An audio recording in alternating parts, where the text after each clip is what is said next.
आज की कहानी जापान की एक ऐसी कहानी है जो वहाँ लगभग 28 सालों तक जिसके ऊपर मीडिया की नज़र रही, जिसके लिए ब्रिटेन से बाकायदा पुलिस की टीम जापान पहुंची थी ताकि जापानी पुलिस की मदद कर सके। जापान जिसको एक पीसफुल कंट्री जहां क्राइम बहुत कम होता है के तौर पर जाना जाता है, लेकिन इस एक इंसिडेंट ने न सिर्फ जापान के अंदर बल्कि जापान के बाहर भी जापान की छवि पर एक तरह से एक दाग लगाया था। ये कहानी है 22 साल की एक ब्रिटिश लड़की की, नाम Lindsay Hawker. Lindsay Hawker Britain की कॉवेंट्री में पैदा हुई, एक अच्छे परिवार में, बेहद पढ़ा लिखा परिवार, फादर डॉक्टर और मदर भी डेंटिस्ट। और ख़ुद लिंडसे हॉकर पढ़ने लिखने में बेहद तेज़। लीड्स यूनिवर्सिटी से लिंडसे ने बायोलॉजी में ग्रेजुएशन किया और इसके बाद अब उसे मास्टर करना था। लेकिन यूरोप, अमेरिका, बहुत सारे ऐसे देशों में ये कल्चर है कि आप एक बार ग्रेजुएट होने के बाद आप गैप ले सकते हैं, आप नौकरी कर सकते हैं, आप घूम सकते हैं, फिर आकर आप मास्टर कर सकते हैं। तो लिंडसे ने भी कहा कि चलो मास्टर करने से पहले थोड़ा दुनिया देखें, कुछ सीखें, कुछ अपने पैरों पर खड़े हों। माँ बाप ने भी इसकी इजाज़त दे दी। इसके बाद लिंडसे ब्रिटेन से निकलती और जापान पहुँचती है। बात 2006 के एंड की है। 2006 में वो जापान आती है और जापान के एक नामी स्कूल, नोवा स्कूल, उसमें वो बतौर इंग्लिश टीचर पढ़ाने का काम शुरू कर देती है।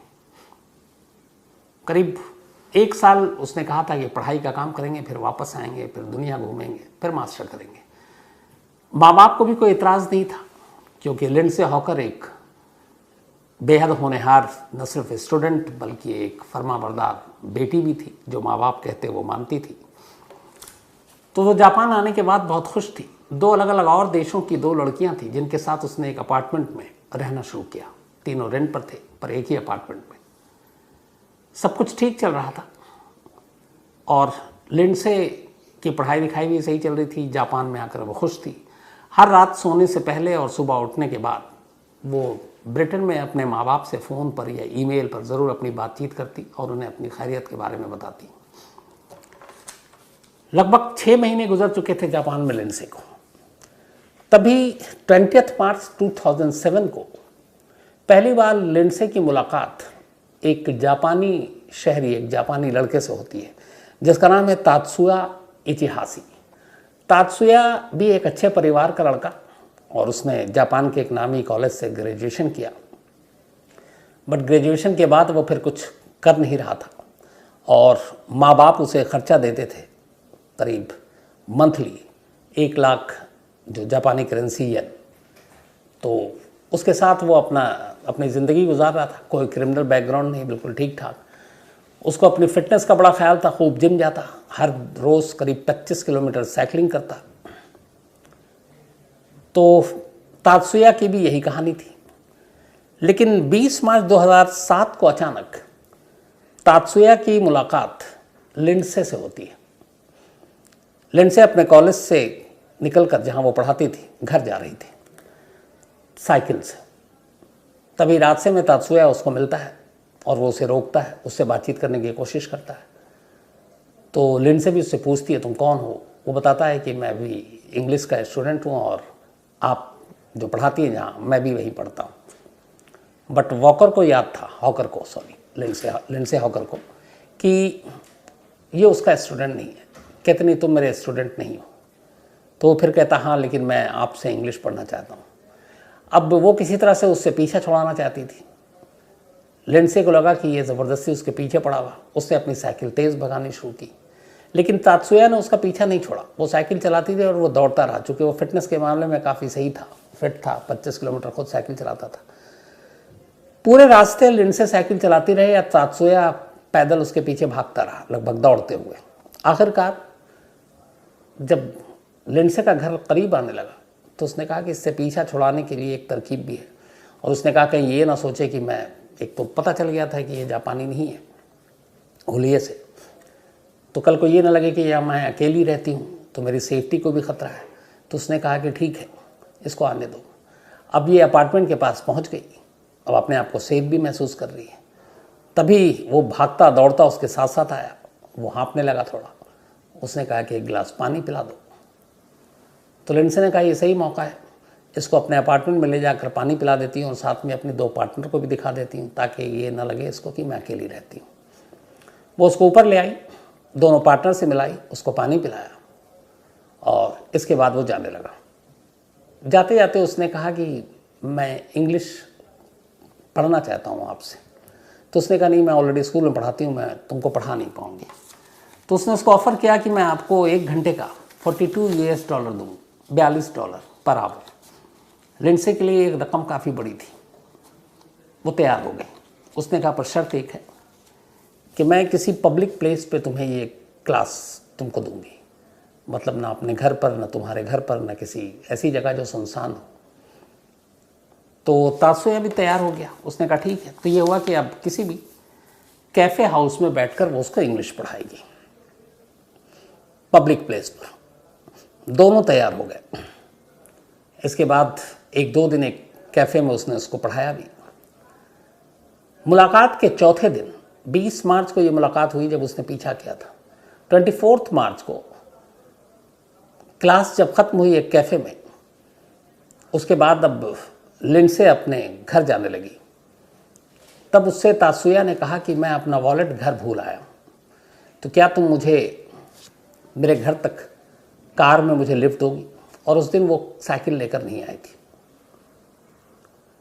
तो लिंडसे तैयार हो गई। उसने कहा ठीक है। अब वो उसने कहा कि मैं तुम्हें पैसे वापस कर दूंगा, एक बार मैं अपने अपार्टमेंट से वॉलेट ले आऊँ। अब एक कार में ये दोनों बैठे, कार चल पड़ी तात्सुया के घर पर। वो एक अपार्टमेंट में रहता था अकेले। जब वहाँ पहुँचे, अपार्टमेंट के नीचे कार रुकी, तो उसने कहा आ जाओ अपार्टमेंट, मतलब ऊपर, एक पानी P low, coffee P low, उसके बाद पर्स लेके तुम्हें पैसे देते हैं, तुम चली जाना। सेफ्टी के लिए लिंडसे हॉकर सेफ्टी के मामले में बहुत ज़्यादा चौकन्नी रहती थी। जिस टैक्सी से आई थी उसने उस टैक्सी ड्राइवर को कहा कि आप नीचे मेरा वेट करो, मुझे इसके अलावा कहीं और भी चलना है, बस मैं ऊपर से 5 मिनट में आती हूँ। टैक्सी ड्राइवर भी रेडी हो गया। अब उसने जानबूझकर टैक्सी रोकी थी और उसने ये जानबूझकर तात्सुया के सामने कहा था ताकि अगर उसके दिमाग में कुछ गलत ख्याल हो तो वो भूल जाए।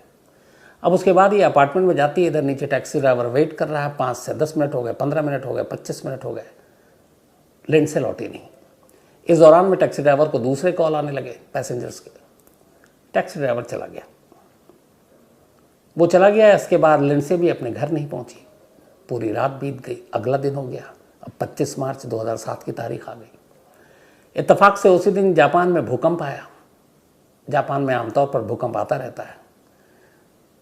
तो रूटीन था लिंडसे का कि अपने पेरेंट्स को वो फ़ोन करती थी या ईमेल करती थी अपने बारे में कि मैं ठीक हूँ। लेकिन 24 मार्च और 8 घंटे का फ़र्क है जापान के टाइम में और जहाँ वो उसके पेरेंट्स ब्रिटेन में रहते हैं वहाँ के टाइम में। तो उस टाइम के हिसाब से जब फ़ोन नहीं आया, पहली बार पेरेंट्स घबराए। उन्होंने वापस फ़ोन किया, ईमेल किया, लेकिन लिंडसे ने कोई जवाब नहीं दिया। इधर पूरी रात लिंडसे अपने घर नहीं पहुँची। अपार्टमेंट में उसकी जो 2 रूममेट थी वो परेशान हो गई। पूरा दिन बीत गया। नेक्स्ट डे इधर वो कॉलेज भी नहीं गई पढ़ाने के लिए इंग्लिश। वहाँ कॉलेज के जो स्टाफ हैं वो परेशान, स्टूडेंट्स परेशान। आखिरकार उसकी गुमशुदगी के 24 घंटे के बाद सबसे पहले लिंडसे के रूममेट ने और फिर कॉलेज स्टाफ ने, उनके जो ऑफिशियल्स थे, उन्होंने पुलिस पर रिपोर्ट लिखाई कि लिंडसे पिछले 24 घंटे से गायब है। 25 मार्च 2007 को ये रिपोर्ट लिखाई गई।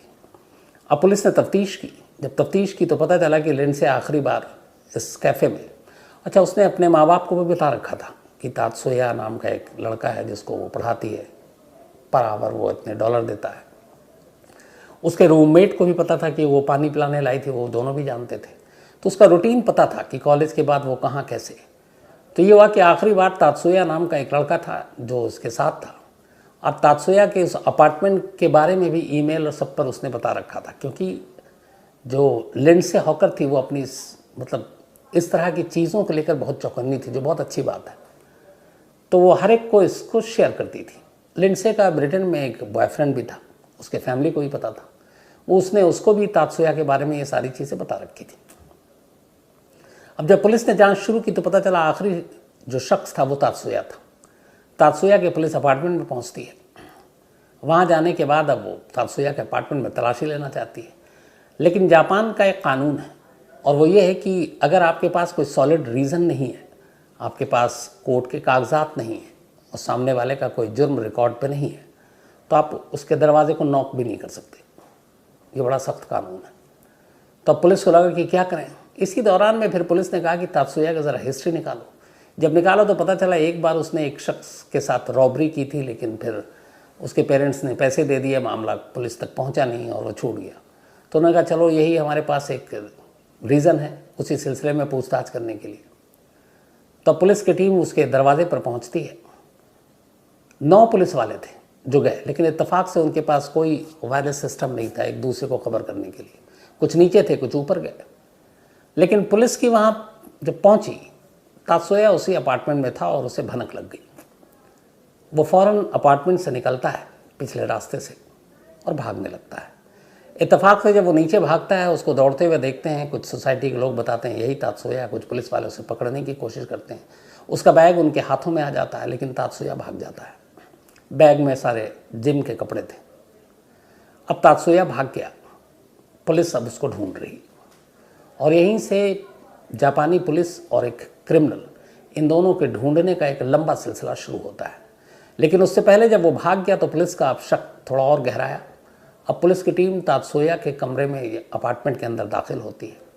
जब वो दाखिल होती है तो बेडरूम में लिंडसे के पर्स और बाकी सामान मिलते हैं, उसके चप्पल, सैंडल। तो ये क्लियर हो गया कि वो यहाँ आई थी। उससे पहले अपार्टमेंट के लोगों ने ही गवाही दे दी थी। अब पुलिस पूरे घर की जांच कर रही है, लेकिन और घर से कोई ऐसी चीज़ नहीं मिली। इसके बाद पुलिस बालकनी में जाती है। बालकनी में एक बाथ टब बना हुआ था, और वो पूरा बाथ टब रेत से ढका हुआ था, और इत्तेफाक से उस रेत के बाहर एक हाथ नजर आ रहा था। पुलिस ने उस रेत को हटाया, देखा अंदर लिंडसे हॉकर की लाश थी। बाकायदा बाथ टब में डालकर उसको पहले सीमेंट, कंक्रीट और ऊपर रेत डालकर एक तरह से उसको पैक करने की कोशिश की गई थी, ताकि लाश की बदबू तक ना आए। अब जब लाश मिली और इसकी खबर आई तो फिर पूरे जापान में लिंडसे हॉकर की इस कत्ल और इस बर्बरतापूर्ण तरीके से कत्ल की कहानी सुर्खियां बन गई।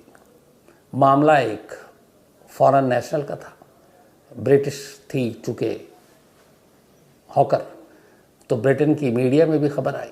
और जापान में चूँकि क्राइम बहुत कम होता है, और ऐसी क्राइम अगर ऐसा हो तो फिर आप समझ सकते हैं कि उसको किस तरीके से वो पब्लिश किया जाता होगा।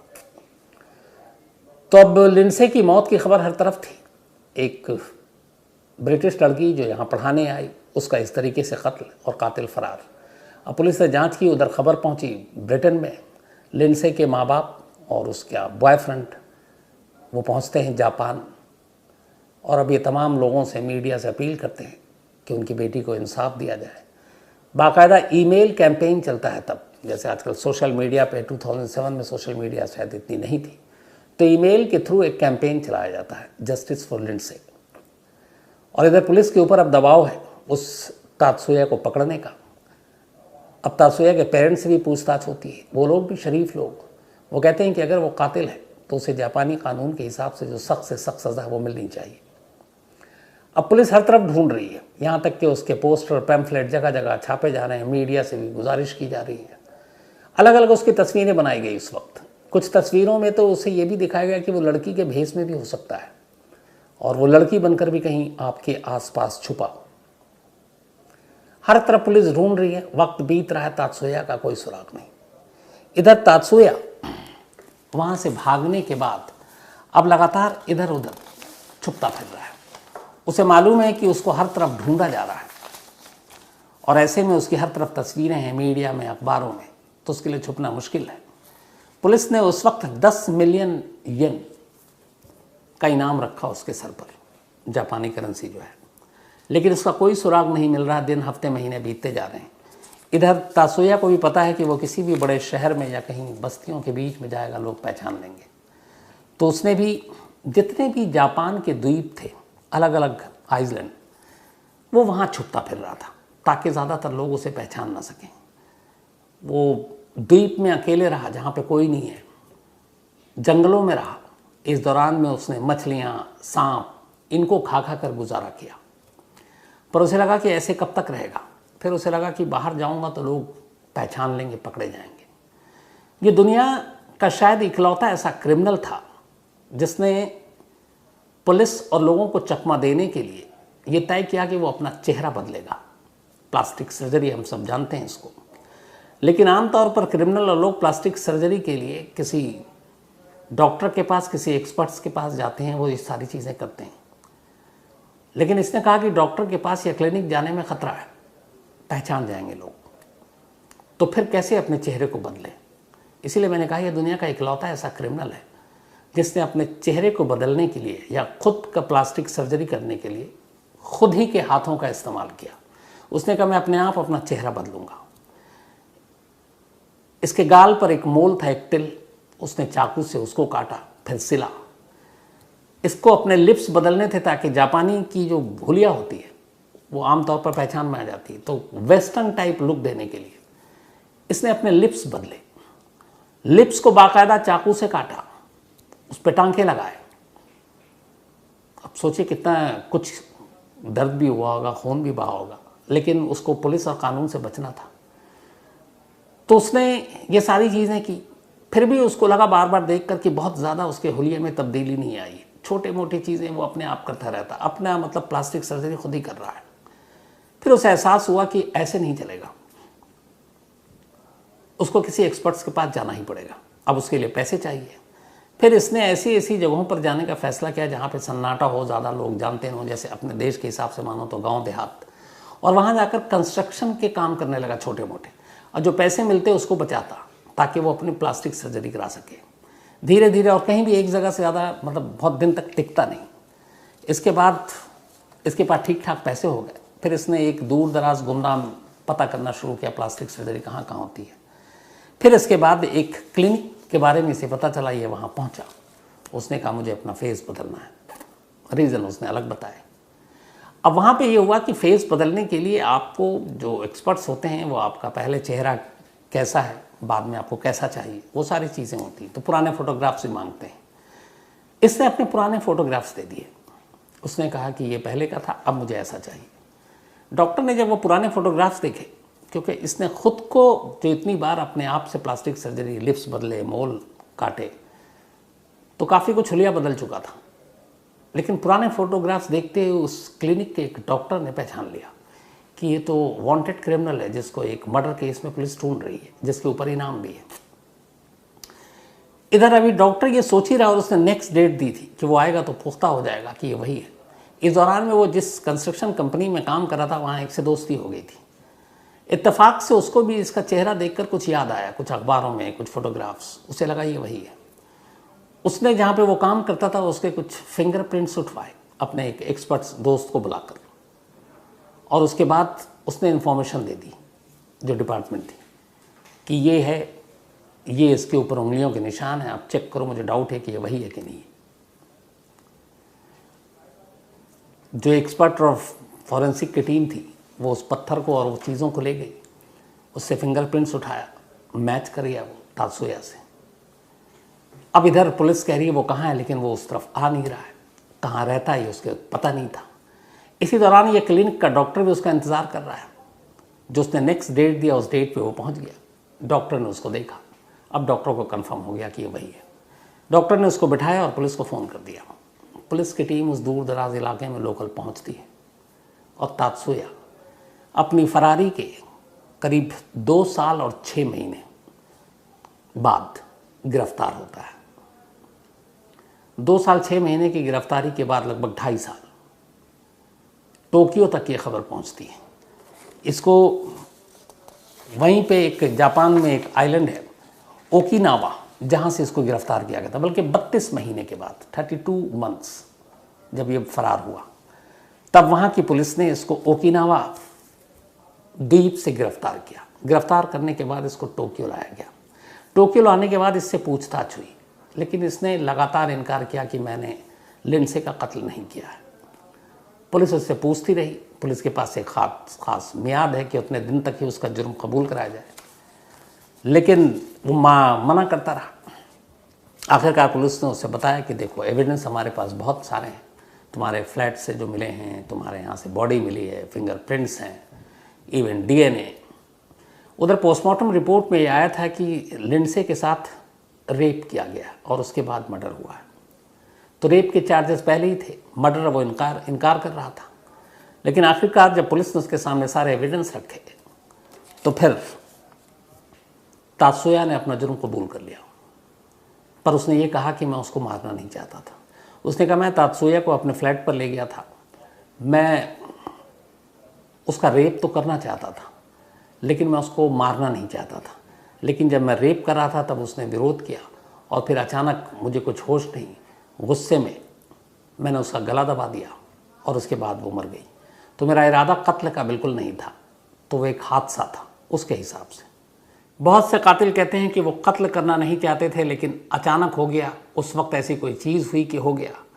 लेकिन इस कत्ल से हटकर बहुत सारे ऐसे सीरियल किलर भी हैं जो बेवजह कत्ल करते हैं और उन लोगों का कत्ल करते हैं जिनके बारे में शायद वो जानते भी नहीं।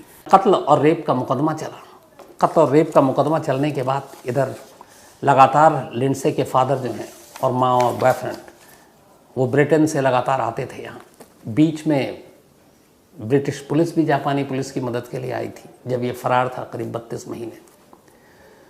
तो आखिरकार मुकदमा चला और 2011 में अदालत ने तात्सुया को उम्र कैद की सज़ा सुनाई। हालांकि जो दूसरे पक्ष के वकील थे उन्होंने सज़ाए मौत मांगी थी, लेकिन अदालत का कहना था कि तात्सुया का कोई पुराना क्रिमिनल रिकॉर्ड नहीं है, उसका पहले उसने कोई जुर्म नहीं किया। दूसरी बात, जब उसने जुर्म किया तब उसकी उम्र 28 साल थी, तो उसके पास एक लंबा वक्त पड़ा अपने आप को सुधारने के लिए। तो पिछला क्रिमिनल रिकॉर्ड ना हो इसलिए और उसकी उम्र को देखते हुए उसे मैक्सिमम यानी कि डेथ पेनल्टी की बजाय कोर्ट ने उम्र कैद की सज़ा सुनाई। और उम्र कैद मतलब टिल डेथ। जब ये फैसला आया तब लिंडसे के माँ बाप ने पूरी जापानी पुलिस, जापान की जनता, जापान की मीडिया, जापान की कोर्ट, इन लोगों का शुक्रिया जताया। इसी दौरान उधर जेल में रहते हुए 2013 में तात्सुया ने एक किताब लिखी और उस किताब का नाम था until the arrest, the blank 2 years and 7 months। ये बुक का नाम है कि जब तक मैं गिरफ्तार नहीं हुआ उन 31-32 महीनों में। इस किताब में उसने वही बात लिखी कि मैं, और उसको बहुत कम लिखा, कि मैं कत्ल नहीं करना चाहता था, वो हो गया। लेकिन ये पूरी किताब उसके इन 32 महीनों में जो वो फरार रहा और वो कैसे बचता रहा, कैसे अलग अलग द्वीप पर रहे, इस दौरान जब भूख लगती तो उसने कैसे मछलियों का शिकार किया, मछली नहीं मिलती तो सांप तक को खाया, और फिर कैसे उसने अपने चेहरे की प्लास्टिक सर्जरी अपने हाथों से की, अपना हुलिया बदला। ये सारी कहानी उसने इस बुक में लिखी और साथ में ये भी कहा कि इस बुक से जो पैसे आएंगे, जो रॉयल्टी आएगी, मैं चाहता हूँ कि वो लिंडसे के फैमिली को उसका एक हिस्सा दिया जाए। लेकिन जैसा पहले से उम्मीद थी, लिंडसे के पेरेंट्स ने उससे किसी भी तरह के पैसे या ये सारी चीज़ें लेने से साफ इनकार कर दिया। उन्होंने कहा कि बस हमें यही चाहिए कि हमारी बेटी को इंसाफ मिले और ये हमेशा सलाखों के पीछे रहे। तो ये थी उस तात्सुया इचिहासी की कहानी जो शायद दुनिया का इकलौता क्रिमिनल था जिसने पुलिस कानून से बचने के लिए अपने हाथों से अपने चेहरे का प्लास्टिक सर्जरी की, अपना हुलिया बदला। तो कहानी में फिलहाल